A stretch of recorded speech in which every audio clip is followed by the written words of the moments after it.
Hello అండి, ఎగ్తో మీరు ఎప్పుడైనా ఇలా కర్రీ ట్రై చేశారా? ఇదైతే చాలా టేస్టీగా ఉంటుంది. పిల్లలు కూడా బాగా ఇష్టపడతారండి. తెలియకపోతే ఒకసారి ట్రై చేయండి.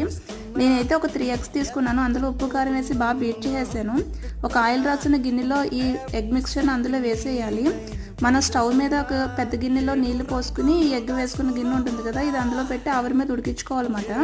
తర్వాత దాన్ని ఇలా చిన్న చిన్న ముక్కలుగా కట్ చేసి ఆయిల్ కొంచెం ఫ్రై చేయాలి. అవి ఫ్రై అయిన తర్వాత అదే ఆయిల్లో పచ్చిమిర్చి ఉల్లిపాయలు కూడా వేసి బాగా ఫ్రై చేసుకోవాలి. అవి కొంచెం ఫ్రై అయిన తర్వాత మనం అల్లం పేస్ట్ వేసుకుని ఇంకొక 1 మినిట్ ఫ్రై చేసుకున్న తర్వాత కొంచెం ఉప్పు కారం పసుపు వేసి ఇంకొక 2 మినిట్స్ బాగా ఫ్రై చేసుకోవాలి. తర్వాత మనం ఈ ఎగ్ ముక్కలు ఉన్నాయి కదా, ఈ ఎగ్ ముక్కలను కూడా వేసేసుకుని ఒక 1 మినిట్ ఫ్రై చేసి ఇంకా వాటర్ పోసుకోవాలండి. వాటర్ పోసుకుని అవి కొంచెం పీల్ చేసుకుంటాయి. ఇవి చూడండి ఎలా వచ్చినాయో, భలే వచ్చినాయి కదా. కూర కూడా చాలా టేస్టీగా ఉంటుందండి.